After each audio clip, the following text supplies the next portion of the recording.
오늘 설교 말씀의 제목은 왜 망하고 어떻게 흥하는가?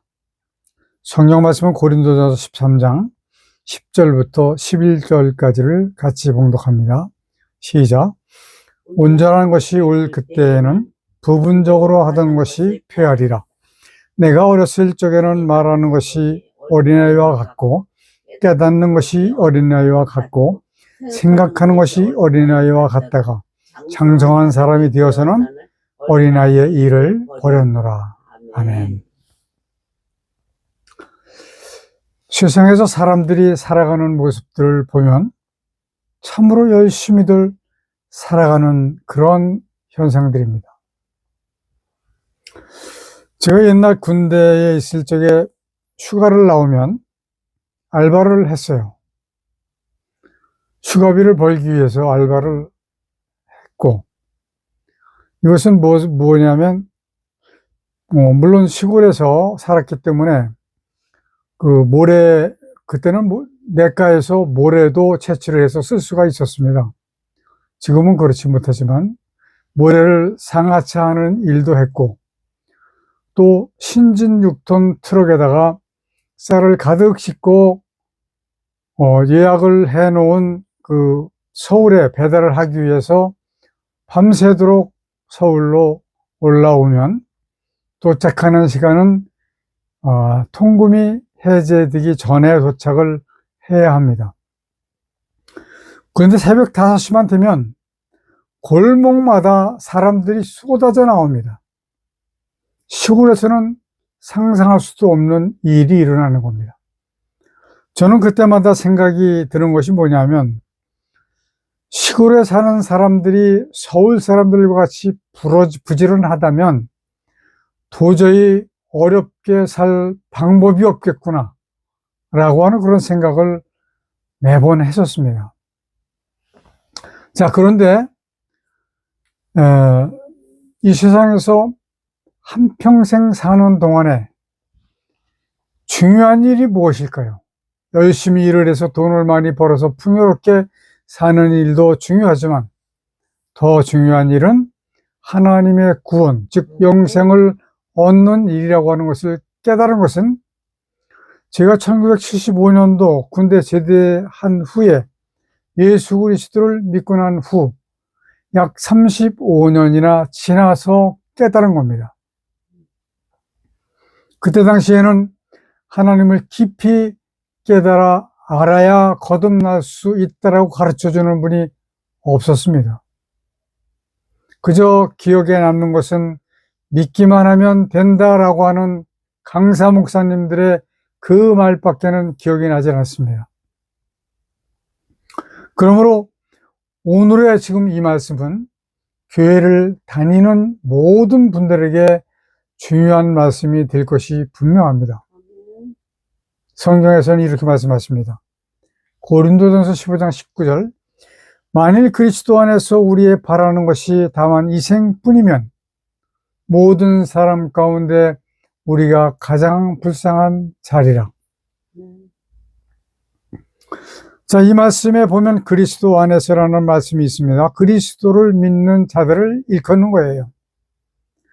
이 생뿐이면 이라고 하는 말씀은 구원이 없다면 이라는 말씀입니다.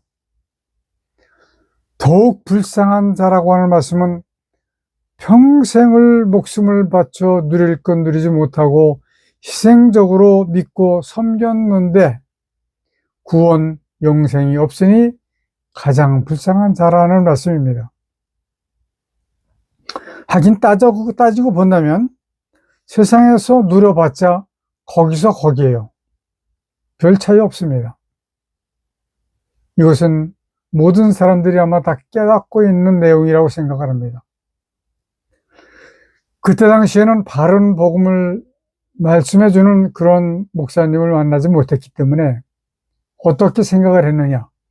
내가 교회를 위해서 또 담임 목사님을 위해서 열심으로 하는 것이 하나님을 잘 섬기는 것이라고 생각할 수밖에 없었어요. 지금도 그런 사람들이 거의 다일 겁니다. 근데 그때 당시 담임 목사님도 그렇게 가르쳐 줬습니다. 교회를 위해서 전권대사, 하나님의 전권대사인 담임 목사님을 위해서 열심히 하는 것이 하나님을 다 섬기는 것이다라고 가르쳤습니다. 이것은 참으로 안타까운 일이 아닐 수가 없는 노릇이에요. 지금 생각하니까. 그때는 그것이 그런 줄로만 알았습니다. 아마 지금도 이렇게 말하고 가르치는 목사들이 부지기수일 겁니다. 영생은 믿기만 해서 얻어지는 것이 아니라고 하는 사실이에요. 그러면 어떻게 해서 영생을 받을 수 있느냐? 싸워서 이겨서 쟁취하는 겁니다. 우리가 살고 있는 세상을 다스리고 있는 악한 마귀와의 전쟁에서 말이에요. 전쟁에서 이기려면 무기가 있어야 합니다. 근데 그 무기는 하나님을 아는 것이 무기입니다. 사람들은 이것을 뭉뚱그려서 말씀을 알아야 된다 이렇게 얘기를 합니다. 틀리는 이야기는 아닙니다. 그러나 정확한 대답은 아니죠. 하나님의 깊으신 뜻을 아는 것이 무기라고 하는 거예요. 이렇게 하나님을 알게 되면 사탄도 알게 됩니다. 저걸 알면 백전백승이라고 하죠. 저걸 알아야, 사탄을 알아야 사탄을 이길 수가 있는 겁니다. 현재의 세상은 하나님께서 사탄 마귀의 일을 멸하시는 작전, ing, 현재 진행형이라고 하는 것을 우리는 기억해야 됩니다. 이 작전에 투여된 군사는 사람입니다. 자, 사람이라고 할 수가 없어요. 왜냐하면 그 군사는 교인이 아니고 성도라야 되는 것이기 때문에 그런 겁니다. 그래서 많은 교인이 성도로 변화가 되지 않으면 안 된다. 왜냐하면 교인들이 성도로 변화돼서 구원을 받게 되는 것이기 때문에 그런 겁니다. 아마 이 말씀을 또 이상한 쪽으로 듣는 분들이 계실 거예요. 이상한 쪽으로 듣지 마세요. 이것이 정상적인 것이기 때문에 말하는 겁니다. 지금까지 우리는 그렇게 배워보지 못했어요.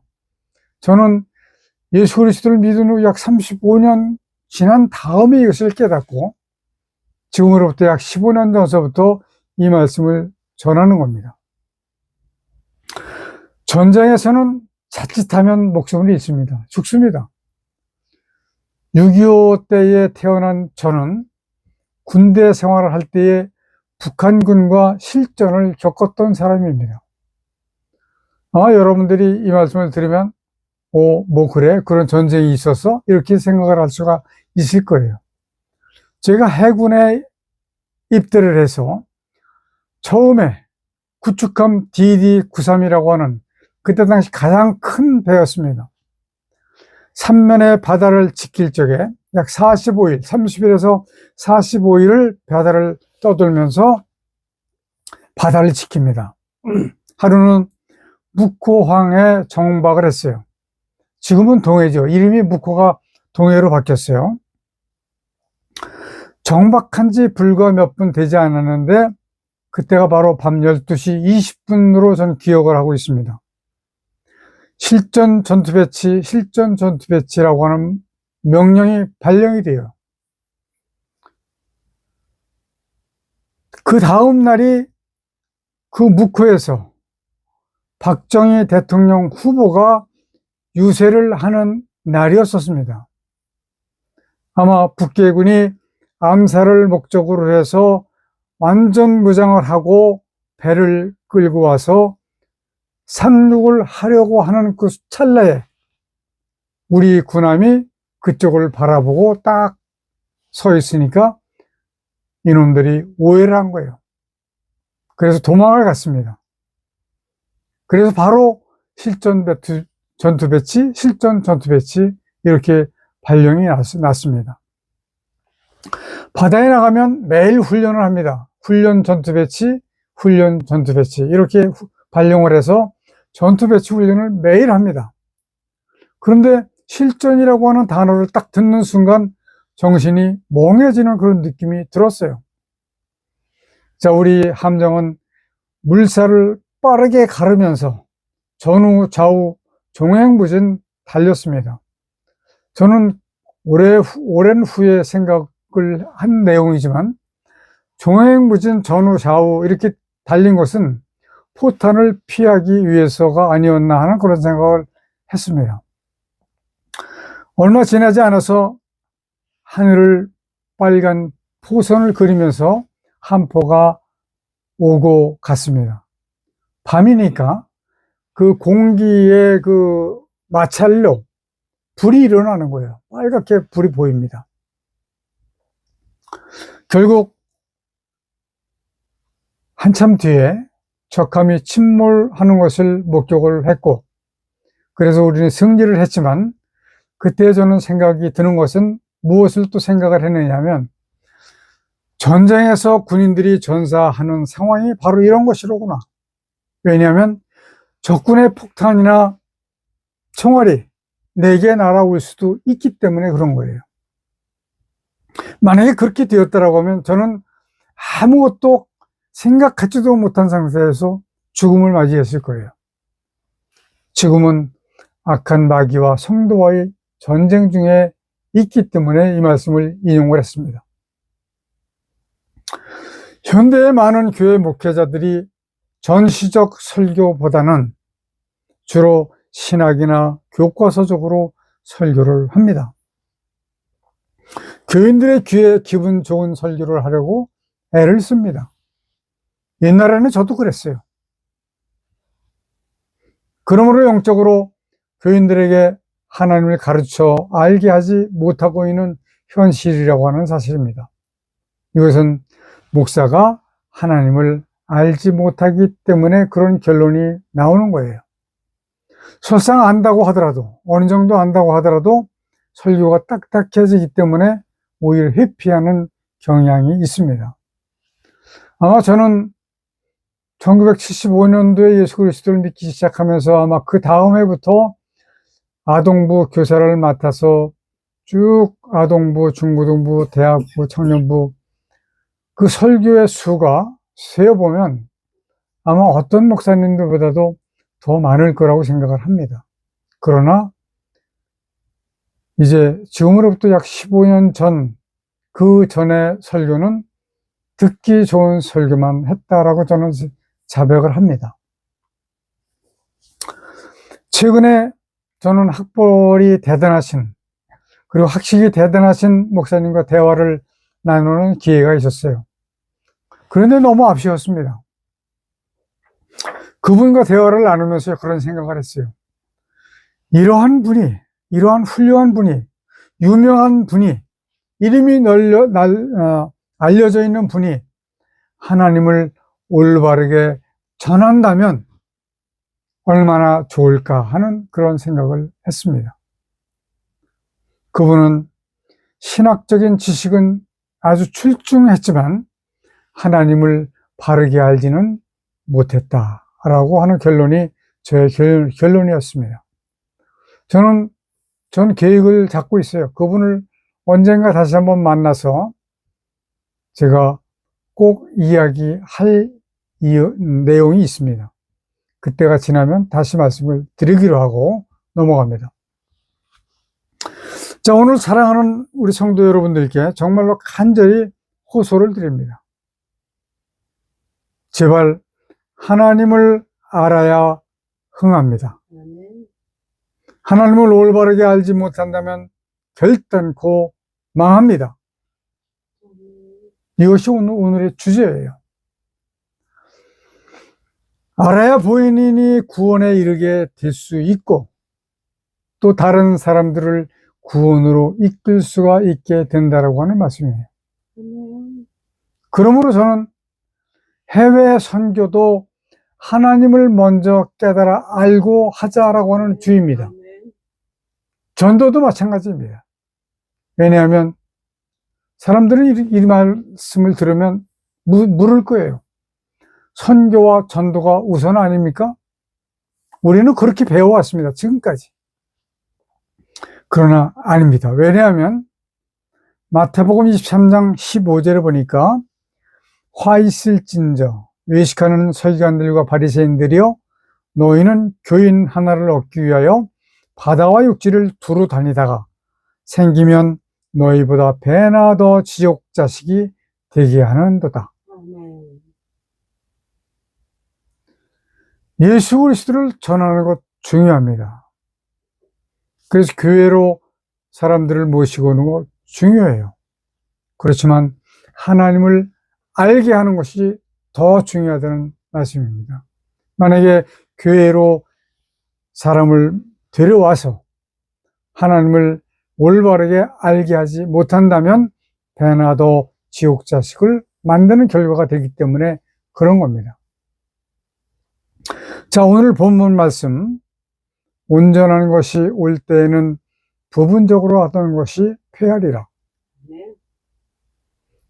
과연 온전한 것이 무엇일까요? 시대적으로 본다면 구약의 시대에는 하나님께서 친히 역사를 하셨습니다. 어떠한 가운데? 마귀가 세상 권세를 잡은 가운데에서 그런 거예요. 마귀는 세상 권세를 아담에게서 빼앗아 가지고 잡고 있지만 하나님께서 나서서 계시니까 일을 할 수가 없었던 것이죠. 신약의 시대에 들어와서는 독생자 예수께서 역사를 하셨습니다. 독생자 예수님도 하나님 중에 한 분이세요. 자, 예수께서 십자가에서 죽으신 후에는 누구를 통해서? 사도들을 통해서 역사를 하신 겁니다.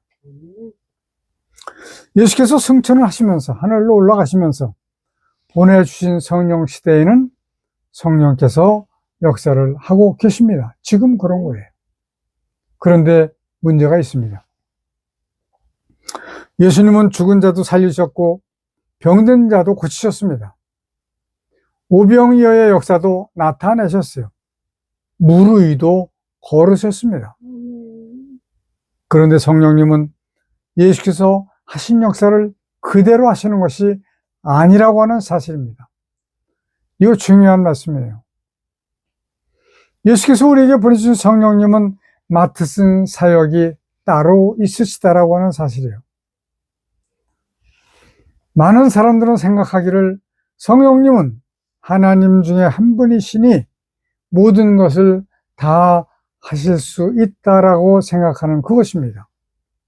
맞습니다. 하실 수는 있습니다. 그러나 그렇지 않습니다. 사역이 다릅니다. 이름도 다릅니다.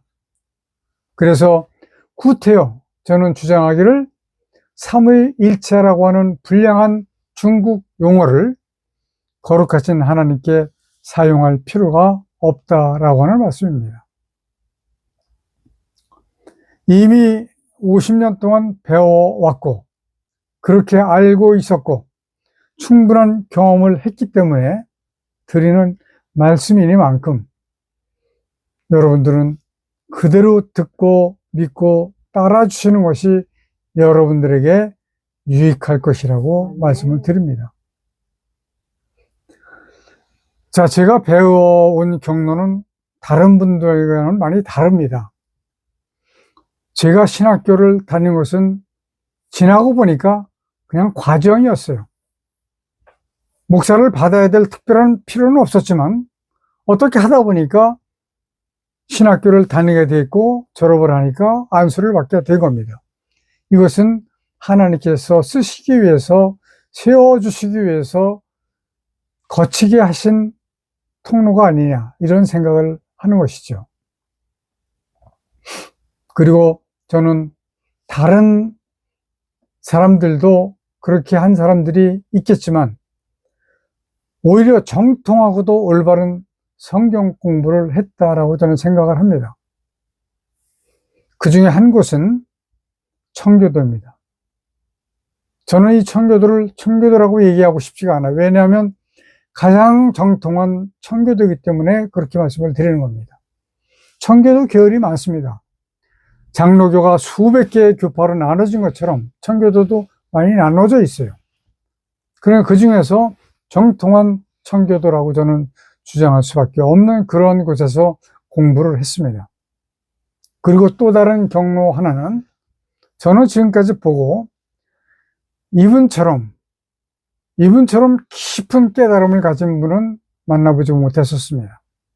그래서 저는 유일무이한 신학과 신앙의 전통을 받았다라고 이렇게 말씀을 드리는 겁니다. 제가 이렇게 말만 한다고 해서 여러분들이 얼른 믿어지기는 어려울 겁니다. 그러나 믿으셔야 합니다.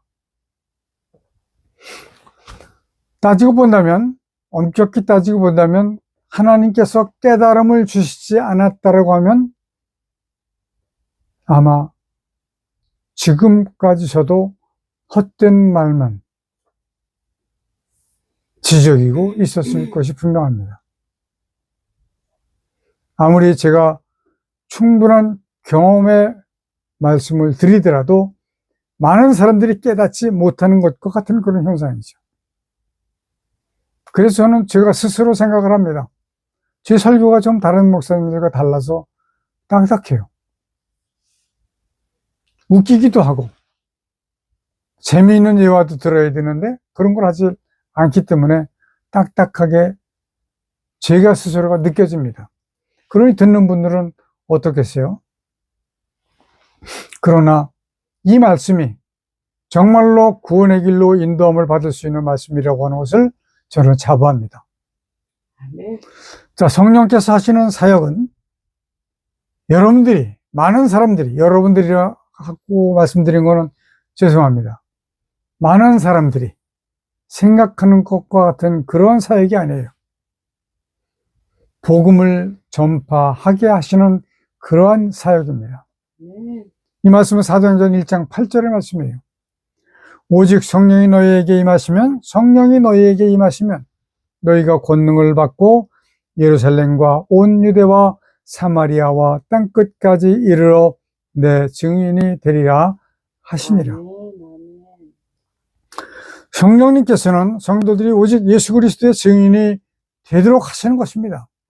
이것이 성령님의 사역이에요.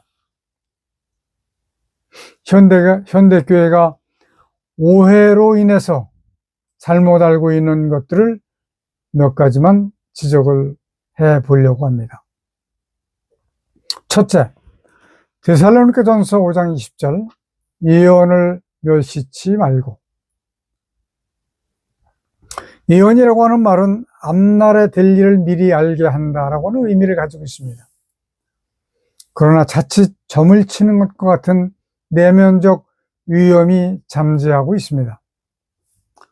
지금 저의 가까운 주변에서도 일상적으로 보면 늘상 일어나는 일들입니다. 입으로 하는 예언은 역시 사도시대까지만 가능했던 겁니다. 지금은 오히려 예언의 말을 하지 않으면 믿음이 없는 것 같게 보일 지경이에요. 너무너무 아주 허탈하게 얘기를 합니다. 말도 안 되는 그런 예언들을. 지금은 모든 예언이 모두 다 성경에 다 기록이 되어져 있다고 하는 것을 우리는 기억해야 합니다. 그래서 성경은 반드시 정독해야 합니다. 여러분들 속독이나 다독 권하지 않습니다. 유익하지 않습니다. 하나님의 거룩하신 말씀 외에 다른 예언을 상상한다면 큰일 납니다. 큰일 납니다. 죽습니다. 왜냐하면 마귀의 종이 될 수밖에 없기 때문에 그런 거예요. 만약에 사람에 대한 미래를 말한다면 이것은 거짓의 임금 사탄의 짓입니다. 이러한 현상을 주술적 신앙이라고 말하고 이것은 참 신앙이 아니라고 하는 사실입니다. 사람의 앞날은 누구도 예측할 수가 없어요. 혹여 누가 예측하는 사람이 있다고 말한다면 그는 필시 사탄 마귀에게 잡혀있는 자가 분명합니다. 우리는 현실을 볼 수 있어야 합니다. 깨달아야 볼 수 있습니다. 그 현실을 인정해야 합니다. 아마 이러한 현실을 인정하기 싫은 사람도 많이 있을 줄로 압니다. 그만큼 마귀에게 잡혀있는 사람들이 많이 있다라고 하는 말씀이에요. 이 말씀, 이 설교를 들으시는 모든 분들이 깊이 깨달아 알게 되기를 축원합니다. 지금은 마귀가 와서 아담을 속여서 죄를 범죄케 하고 빼앗아간 공중 권세로 세상을 마귀가 뒤흔들고 있다라고 하는 사실을 기억하지 않으면 안 됩니다. 잠시라도. 자, 두 번째는 병 고치는 은사입니다. 디모데후서 4장 20절을 보니까 에라스도는 고린도에 머물렀고 드로비모는 병들므로 밀레드에 두었노니, 사도 바울 선생께서 3차 전도 여행 때에 디모데에게 편지를 보내면서 말씀을 하시기를, 바울은 하나님의 참된 진리의 말씀을 전파할 것을 명령을 하셨어요. 참된 진리의 말씀을 전해라.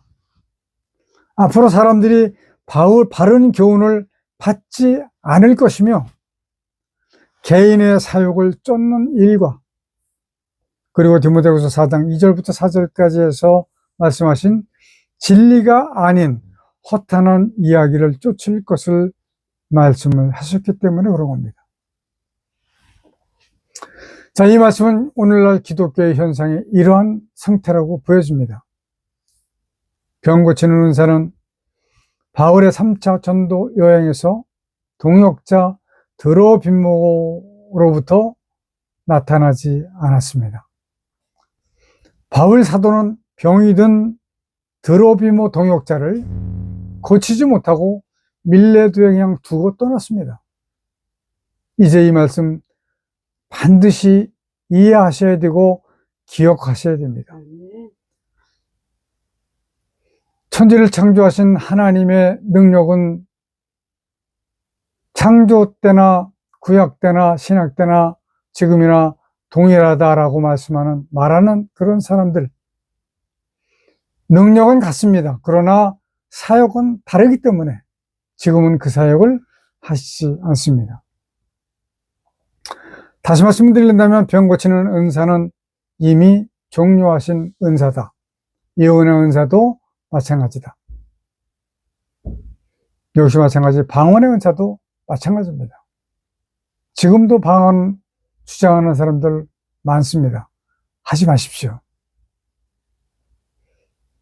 자, 오늘날도 이런 은사가 나타난다고요? 절대로 아닙니다. 만일에 나타났다면 마귀의 짓으로 봐야 정답입니다.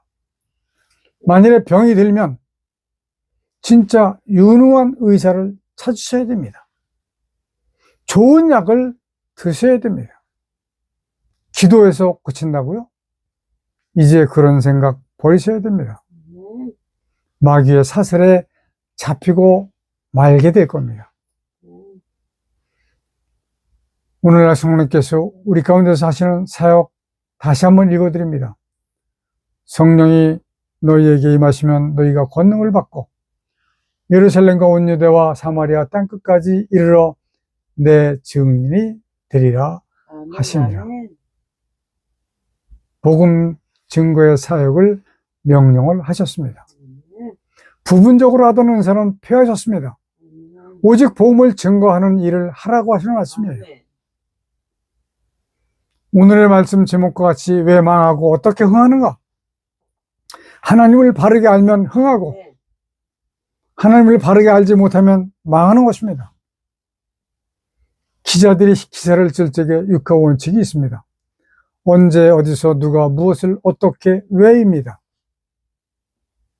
근데 이 세상의 사람들은 집중하는 시간이 30분 내외로 제한이 되어 있습니다. 30분이 넘어가면 흐트러지기 시작을 해요. 그래서 오늘의 말씀은 여기서 줄이고 다음 주에 언제 어디서 하나님께서 무엇을 어떻게 왜를 말씀을 드리려고 하오니 여러분들 기다려 주시기를 간절히 바랍니다. 기도하시겠습니다. 하나님 아버지, 세상에 있는 모든 기독교인들이 하나님을 바르게 알게 되어서 아멘. 참 구원에 이르게 되기를 우리 주 예수 그리스도의 이름으로 기도드리옵나이다. 아멘. 아멘. 주기도문 찬송을 드리겠습니다. 하늘에 계신 아버지 이름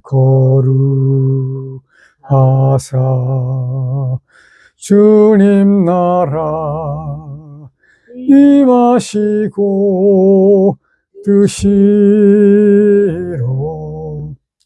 이루어지다. 일용할 양식 주시고 우리들의 큰 죄 다 용서하옵시고 또 시험에 들게 마시고 악에서 구원하소서. 대개 주의 나라 주의 권세 주의 영광 영원히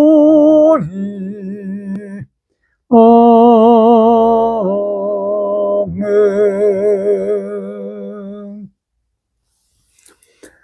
마귀를 감금해 오셨던 이 땅에 하늘과 땅과 만물을 지으시고 그 가운데 하나님의 뜻을 이루시기 위해 인간을 도구로 쓰시는 하나님의 크신 은혜와 아멘.